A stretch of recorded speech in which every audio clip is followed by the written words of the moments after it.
जानता हूँ कि मैं कुछ तो हूँ, क्योंकि वो कोई भी चीज़ बेकार नहीं बनाता, ऐसा मुझे को पूर्ण विश्वास है। कहा गया ना गीते के द्वारा, राजा हो या किसान, सबसे सुखी वही है जो अपने घर में शांति पाता है। आज क्लास में मैं हूं आपके सामने डॉक्टर मनीष कुमार ससी। आज के क्लास को प्रारंभ करने के पहले मैं एक दो कोटेशंस याद दिलाना चाहूँगा। मेरे गुरुजी अक्सर कहा करते थे, जिसके घर माता अथवा प्रिय वादनी पत्नी नहीं है, उसे वन में चले जाना चाहिए, क्योंकि उसके लिए वन वैसा घर। मेरा मित्र अक्सर एक चीज़ बचपन से मेरे को याद दिलाता था। वो कहता था, चापलूस व्यक्ति से आप हमेशा डरते रहो। किसी ने कहा है ना, सर्वोत्तम मनुष्य वह है जिसे सर्वोत्तम संतोष हो। वाकई इस प्रेरणादायी प्रेरक प्रसंग के बाद अब हम लोग आज के शीर्षक जो समस्या है उसको समझना प्रारंभ करते हैं। हमारी समस्या क्या है? अनुभवों का निर्माण एवं पुनर्निर्माण ही शिक्षा है। ये जॉन डीवी ने भी क्लियर हम लोगों को बताया है। क्वेश्चंस क्लियर है? Education is construction and reconstructions of experience according to John Dewey. We try to understand what the means in these questions and how to solve. We try to understand such things. हम लोग समस्या के समाधान की तरफ बढ़ने का प्रयास करते हैं। कहा गया है, मनुष्य के विषय में सबसे व्यवहारिक एवं प्रमुख वस्तु ब्रह्मांड के विषय में उसका दृष्टिकोण है। मकान मालिक के लिए यह जानना महत्वपूर्ण है कि उसके बनने वाले किराएदार की आय क्या है, इनकम क्या है, परंतु उसके लिए यह जानना कि उसका जीवन दर्शन क्या है और भी अधिक इम्पोर्टेंस रखता है, महत्वपूर्ण है। सेनापति के लिए शत्रु से लड़ने के लिए उसकी सेना की संख्या को जानना तो महत्वपूर्ण है, परंतु उससे अधिक महत्वपूर्ण है शत्रु के जो दर्शन है उसको जानना परम आवश्यक है। जैसे हम जैसे शिक्षक के लिए विद्यार्थी की योग्यता की परख के साथ साथ उसकी रुचि को यदि जान जाते हैं तो वो किस साइड जाएगा और उसे किधर जाना चाहिए, हम लोग उसे एक फैसिलिटेटर होने के नाते उसको सही रास्ते दिखा सकते हैं। ऐसा प्रयास करना एक फैसिलिटेटर, एक टीचर, एक गुरु का ये इम्पोर्टेंस रोल होता है। रॉस ने लिखा है, पाठक को यह नहीं सोचना चाहिए कि इस तरह की बात कहकर व्यवहारिक एवं तार्किक जो बिहेव है या लॉजिकल जो प्रोसेस है को अमूर्त या एब्स्ट्रैक्ट तथा दूरकालिक बात में बदलने का प्रयास किया जा रहा है। ये हम लोग रॉस को समझते हैं। रॉस के इस कथन का अर्थ यह है कि विद्यालय में अध्ययन करने वाले अध्ययन जो रस्त है या स्वप्नदर्शी विद्यार्थी को विद्यालय में पढ़ाने वाले जो अध्यापक हैं, टीचर हैं, फैसिलिटेटर हैं, को सन्मार्ग बताने के लिए बुलाया जा रहा है। Meaning and definition of philosophy, दर्शन का अर्थ एवं उसकी परिभाषा क्या है समझते हैं। दर्शन का अर्थ, मीनिंग ऑफ फिलॉसफी। फिलॉसफी शब्द की उत्पत्ति दो यूनानी शब्दों से हुई है। फिलॉस जिसका अर्थ है लॉसेस और सोफिया जिसका अर्थ सभी जानते हैं विजडम। इस प्रकार फिलॉसफी दर्शन का अर्थ है लॉसेस ऑफ विजडम, ज्ञान से जो प्रिय है। इस संबंध में जॉन डीवी ने लिखा है, जब कभी दर्शन को गंभीरता से समझा गया तब सदैव यह धारणा रही है कि इसका अर्थ जो है वो विद्वता है और ज्ञान प्राप्त कर लेना है जो जीवन के मार्ग को प्रभावित करता है। Whenever philosophy has been taken seriously, it has always been assumed that it signified a wisdom that would influence the conduct of life. Definition of philosophy, जो दर्शन की परिभाषाएं हैं वो देखते हैं ब्राइटमैन के अनुसार। दर्शन शास्त्र को एक ऐसे प्रयास के रूप में परिभाषित किया जा सकता है जिसके द्वारा मानव अनुभूतियों के संबंध में समग्र रूप से सत्यता से विचार किया जाता है, अथवा जो संपूर्ण अनुभूतियों को बोधगम्य बनाता है। Nature and functions of philosophy, दर्शन की प्रकृति एवं जो इसके कार्य हैं। दर्शन प्रकृति, व्यक्तियों और वस्तुओं तथा उनके लक्ष्यों एवं उद्देश्यों के बारे में निरंतर विचार करता है। यह ईश्वर, ब्रह्मांड और आत्मा के रहस्यों और इनके पारस्परिक संबंधों पर प्रकाश डालता है। जो व्यक्ति इनसे संबंधित प्रश्नों का उत्तर देने का प्रयत्न करता है उसे हम दार्शनिक कहते हैं। हम सत्य के किस स्वरूप को स्वीकार करते हैं यह इस बात पर निर्भर करता है कि हम किस प्रकार के सामाजिक, आर्थिक, राजनीतिक एवं धार्मिक वातावरण के अंतर्गत रह रहे होते हैं और हम चाहते हैं अन्य व्यक्ति भी हमारे विचारों को स्वीकार करे। हमें अपने विचारों को दूसरों से स्वीकार कराने के लिए उन पर विभिन्न रीतियों एवं संसाधनों से प्रभाव डालने का प्रयत्न करते हैं। वही शिक्षा की पृष्ठभूमि है। भारतीय जो विचारधारा है, फिलॉसफी शब्द की अपेक्षा दर्शन शब्द को व्यापक रूप से में वो देखती है। दर्शन शब्द की उत्पत्ति दृश्य धातु से मानी जाती है जिसका अर्थ देखना, शी। भारतीय दृष्टिकोण से दर्शन एक व्यापक शब्द है जिसकी परिधि में तर्कशास्त्र, नीति शास्त्र, सौंदर्य शास्त्र, समाज दर्शन एवं अध्यात्म विद्या सभी आ जाते हैं। इनमें से अंतिम अध्यात्म विद्या पदार्थ की परम जो अंतिम प्रकृति से संबंधित है।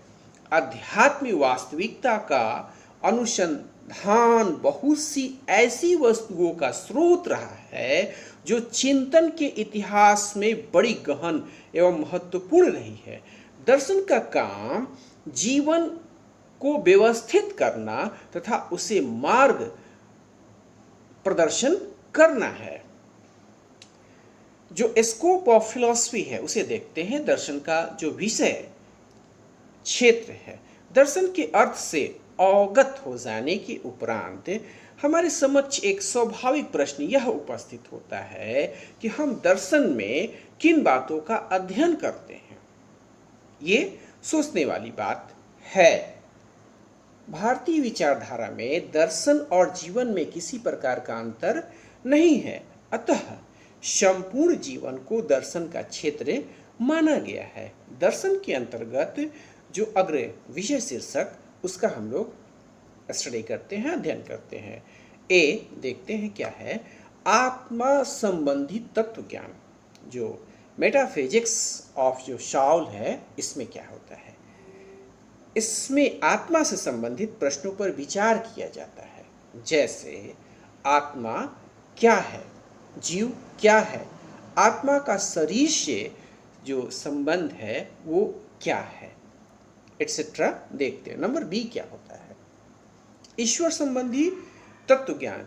जो थियोलॉजी है उसको देखते हैं। इसमें ईश्वर विषयक प्रश्नों के उत्तर जो है वो सर्च आउट होते हैं, खोजे जाते हैं। जैसे ईश्वर का अस्तित्व है या नहीं है। यदि ईश्वर का अस्तित्व है तो किस बात के लिए और क्या है प्रमाण के साथ साथ इसका ईश्वर का जो स्वरूप है वो कैसा है, एटसेट्रा पॉइंट्स पर हम लोग डिस्कशन करते हैं।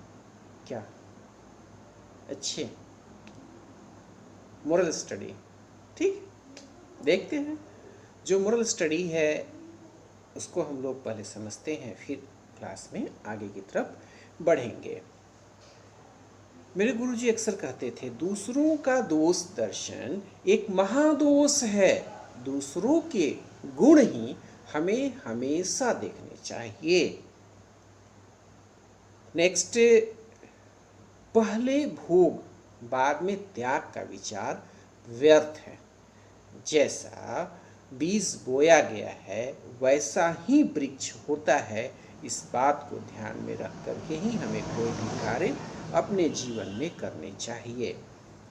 नेक्स्ट देखते हैं, संकट का निवारण ईश्वर करता है। यह विश्वास जिसमें है वह विश्वास ही उसको तारता है। किसी ने कहा है ना, तुम कोई भी काम कर रहे हो वह मन लगाकर आस्था से, कुशलता से, उत्कृष्टता से करना, यही आज की सबसे बड़ी समाज सेवा है। इस मोरल स्टडी को हम लोगों को हमेशा अपने जीवन में आत्मसात करके आगे बढ़ने का प्रयास सदा सदा करते रहना चाहिए। अब आगे बढ़ें, ठीक। नंबर सी, सत्ता शास्त्र। सी में ऑन्टोलॉजी, इसके अंतर्गत क्या होता है? इसमें अमूर्त सत्ता अथवा वस्तुओं के तत्व के स्वरूप का हम अध्ययन करते हैं। जैसे ब्रह्मांड के नश्वर तत्व क्या हैं, ब्रह्मांड के अक्षर तत्व कौन कौन से हैं, एटसेट्रा को हम लोग इसके अंतर्गत देखते हैं। नंबर डी, सृष्टि शास्त्र, कॉस्मोलॉजी। इसमें सृष्टि की रचना एवं विकास से संबंधित समस्याओं पर विचार किया जाता है। जैसे नया सृष्टि अथवा ब्रह्मांड की रचना भौतिक तत्वों से हुई है क्या, ये सोचते हैं। क्या ब्रह्मांड का निर्माण आध्यात्मिक तत्वों से हुई है, एटसेट्रा। ऐसे हम प्रश्नों पर विचार करते हैं, मतलब रिलीजियस और साइंटिफिक पॉइंट ऑफ व्यू को ला करके अपनी बातों को लॉजिकली हम रखने का प्रयास करते हैं। नंबर ई पर देखते हैं, सृष्टि उत्पत्ति का जो शास्त्र है, कॉस्मोगॉनी। इसमें क्या होता है? इसमें सृष्टि की उत्पत्ति के विषय में विचार किया जाता है। जैसे सृष्टि अथवा विश्व की उत्पत्ति किस प्रकार से हुई है, क्या इसकी रचना की गई है, यदि हाँ तो इसकी रचना किसने की, एटसेट्रा पॉइंट्स पर डिस्कशन हमारी होती रहती है। नंबर ई के बाद एफ, ज्ञान शास्त्र। जो एपिस्टेमोलॉजी है उसमें क्या होता है? इसमें सत्य ज्ञान से संबंधित समस्याओं को जो हल है, सॉल्यूशंस है, वो सर्च आउट होता है, खोजा जाता है। जैसे सत्य ज्ञान क्या है, इस ज्ञान को प्राप्त करने के लिए कौन कौन से साधन है, रिसोर्स क्या है, क्या मानव बुद्धि इस ज्ञान को प्राप्त कर सकती है, एटसेट्रा। जो नॉलेज है और इंटेलिजेंस है, ये सारे डिस्कशंस यहाँ होते रहते हैं। जी, इसमें हम लॉजिक, तर्कशास्त्र को देखते हैं। इसमें तार्किक चिंतन के विषय में विचार किया जाता है। जैसे तार्किक चिंतन का स्वरूप क्या है, तर्क की जो विधि है, मेथड है, क्या है, एटसेट्रा पॉइंट्स पर हम लोग डिस्कशन करते हैं। एच नंबर, एथिक्स, नीति शास्त्र। इसमें व्यक्ति के शुद्ध एवं अशुद्ध आचरण से संबंधित जो संबंध रखने वाली बातें होती हैं उसका अध्ययन किया जाता है। जैसे मनुष्य को क्या करना चाहिए और क्या नहीं करना चाहिए, इन सारे पॉइंट्स पर डिस्कशंस होंगे। एथिक्स, नीति शास्त्र के बाद आई नंबर, सौंदर्य शास्त्र। जो एस्थेटिक्स होते हैं वो क्या है? इसमें सौंदर्य विषयक प्रश्नों के उत्तर जो हैं वो खोजे जाते हैं, जैसे सौंदर्य क्या है, सौंदर्य का मापदंड क्या है, एक्सेट्रा। जैसे बाहरी फेस हो गए, क्या वही सौंदर्य है, या इंटरनल मेरिट्स होती है, या विश्व सुंदरी चुनी जाती है तो उसके कंडीशंस क्या होते हैं, ये भी हम लोग को समझने वाली यहाँ सौंदर्य के अंतर्गत बहुत सारी चीज़ें हैं। मीनिंग ऑफ एडुकेशन, शिक्षा का अर्थ देखते हैं। बहुत सारी चीज़ें पिछले क्लासेस में भी आपको व्यापक अर्थ में बताए गए हैं।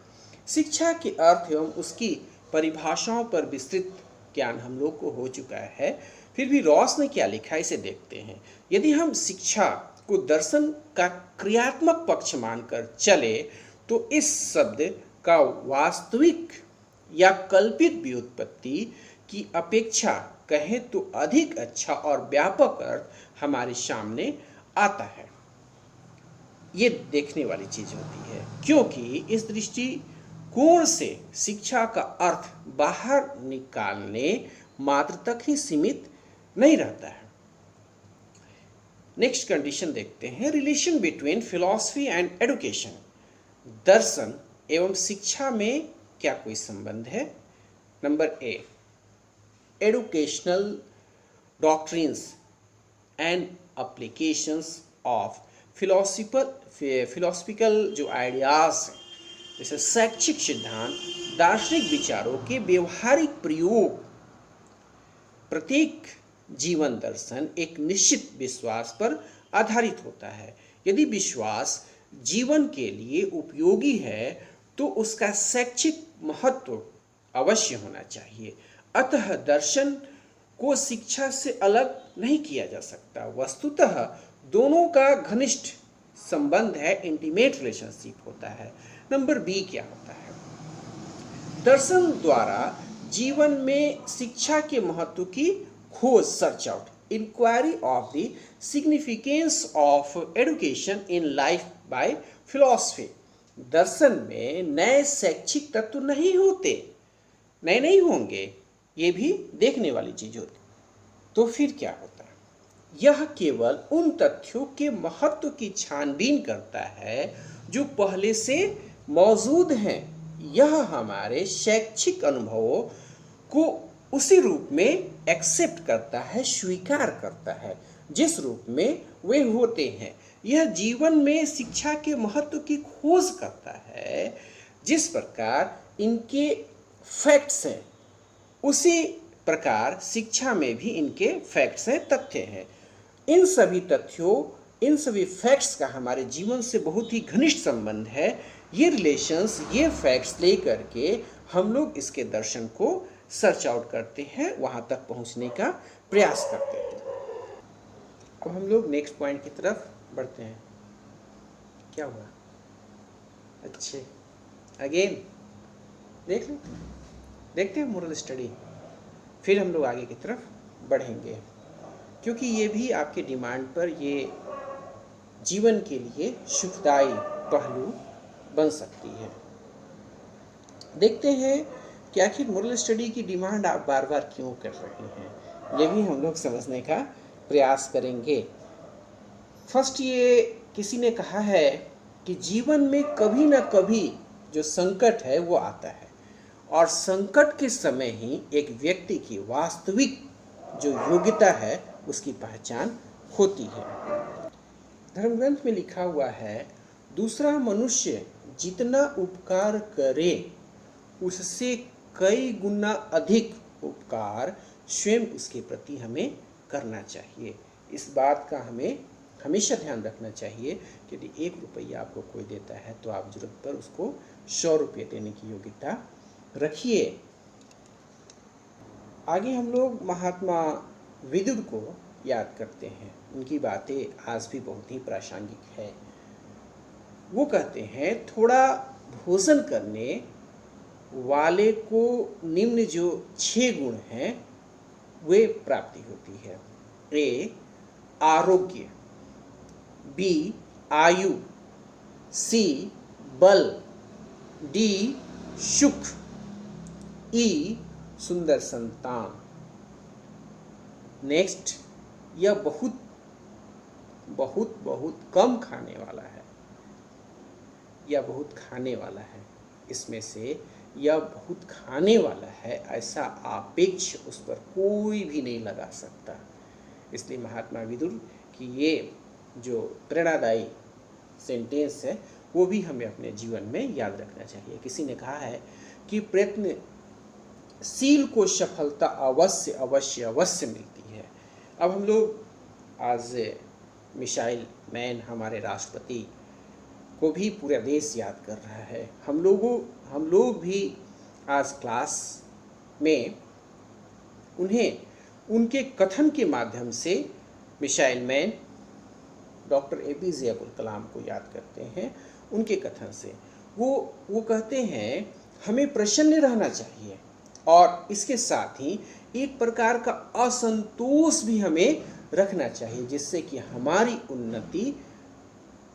उन्नति कंटिन्यूअसली होती रहे। तो ये जो भी मोरल स्टडी है इसे अपने जीवन में हमें आत्मसात करना चाहिए, तभी हम भविष्य में बहुत अच्छा कर सकते हैं। और हमेशा ध्यान रखना चाहिए, जैसे मेरी माता जी कहती हैं, क के बाद ख, मतलब कार्य करो तब खाना खाने की चेष्टा रखो। इन सब सबक के बाद हम लोग अपने टॉपिक पर अब आगे बढ़ सकते हैं ना? ठीक, बढ़े।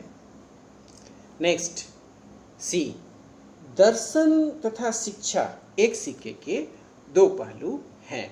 Philosophy and education both sides of A coin. Horn ने लिखा है कि शिक्षा के सभी तथ्यों को एक साथ रखने में दो तथ्यों का हमें ज्ञान होता है। नंबर ए, शिक्षा विश्व प्रक्रिया वर्ल्ड प्रोसेस है। नंबर बी, शिक्षा सामाजिक प्रक्रिया टेम्पोरल प्रोसेस है। ये सभी प्रक्रिया इसलिए हैं क्योंकि ये व्यक्ति को अपने जीवन काल में विश्व और समय के अनुसार पूर्ण बनने का वो प्रयास करती हैं। नंबर नेक्स्ट डी को हम लोग देखते हैं। दर्शन एवं शिक्षा की पारस्परिक जो निर्भरता है वो क्या है? Mutual dependency of philosophy and education. दर्शन और शिक्षा में घनिष्ठ संबंध के कारण इनमें पारस्परिक निर्भरता है। दर्शन शिक्षा को प्रभावित करता है और शिक्षा दार्शनिक दृष्टिकोण पर नियंत्रण रखती है। यही कारण है कि विश्व के सभी महान शिक्षा शास्त्री महान दार्शनिक भी हुए हैं। नेक्स्ट, नीड ऑफ फिलॉसफी, दर्शन की आवश्यकता। रस के अनुसार जीवन और शिक्षा दोनों के लिए दर्शन परम आवश्यक है। Need of philosophy for education, शिक्षा के लिए दर्शन की आवश्यकता।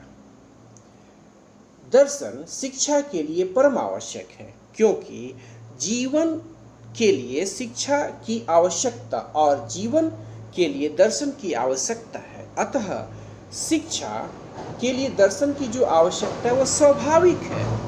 दर्शन शिक्षा का एक प्रमुख बेस है, आधार है।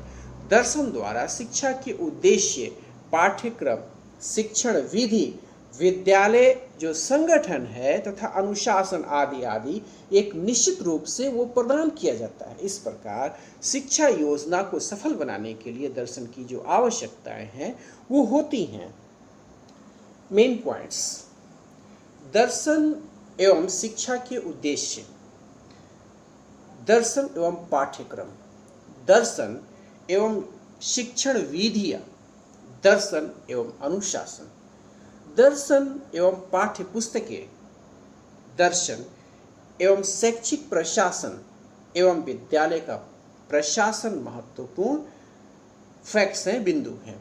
साथ ही साथ जो एक फैसिलिटेटर होते हैं, टीचर होते हैं, उनके साथ स्कूल, बिल्डिंग इस गार्डन को सुंदर बनाते रहते हैं। अब हम लोग आते हैं सुपरविजन पर। निरीक्षण शैक्षिक प्रशासन में निरीक्षण का भी महत्वपूर्ण स्थान है। अतः निरीक्षण कैसा हो, अतः हम कह सकते हैं कि शैक्षिक प्रशासन में भी दर्शन से हमें पर्याप्त सहायता प्राप्त होती है। विवेचन के आधार पर हम कह सकते हैं कि किसी दृष्टि से क्यों न देखा जाए, शिक्षा और दर्शन परस्पर संबंधित हैं। यह संबंध एंशिएंट एरा से, प्राचीन काल हो, मिडिएबल काल हो, मॉडर्न एरा हो, 21st सेंचुरी हो, आज भी हमें ये चीज़ें होनी चाहिए। प्राचीन काल से ये चली आ रही है। अंत में हेंडरसन के शब्दों में हम कह सकते हैं, क्या दर्शन एक महत्वपूर्ण कार्य यूनानी दर्शन के समय से आज तक संतोषप्रद जीवन के लक्ष्य एवं सामग्री को वो निर्धारित करता रहा है। One of the philosophy's most important task has been from the days of Greek philosophy to this day to formulate the objectives and contents of a satisfying life। काफ़ी महत्वपूर्ण चीज़ें इन डेफिनेशन से भी स्पष्ट हो जाती है। अब मैं समझता हूँ कि जो समस्या हम लोगों ने क्रिएट किया था उसका महत्वपूर्ण समाधान भी हम लोग क्लास में प्राप्त कर चुके हैं।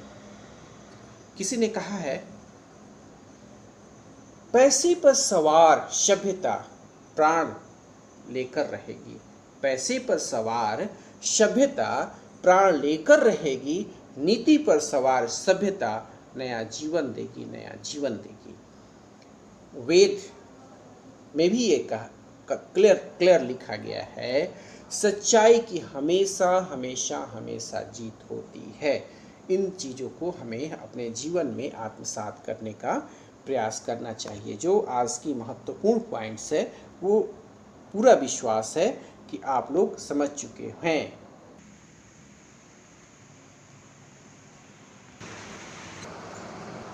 बातें अब बिल्कुल क्लियर सी हो चुकी है और जो भी हमारी समस्याएं थी आज क्लास में उसके समाधान भी स्पष्ट रूप से दिख रहे हैं। आपके चेहरे पर उसकी जो सौंदर्य है वो भी दिख रही है कि आपके समस्या के समाधान हो चुके हैं। कालिदास को हम लोग चलते चलते याद करना चाहेंगे, क्लास को भी बाइंड अप कर रहे हैं। वो कहते हैं कि गुण सब स्थानों पर अपना आदर करा ही देता है। गुण से ही हम हर एक जगह पहचाने जाते हैं। जैसे डॉक्टर मनीष कुमार शशि को भी आप क्लास में मैं देखता हूँ कि आप अधिक इंटरेस्ट लेते हैं और सुनना चाहते हैं, तो कहीं ना कहीं आप उस मेरिट को पहचान रहे हैं और मैं चाहूँगा कि इस तरह के गुण आप में भी निकले और आप भी काफ़ी अच्छा जाए। और एक मनीष सर का तो वास्तविक शिष्य वही है जो उनसे भी आगे बढ़ जाए।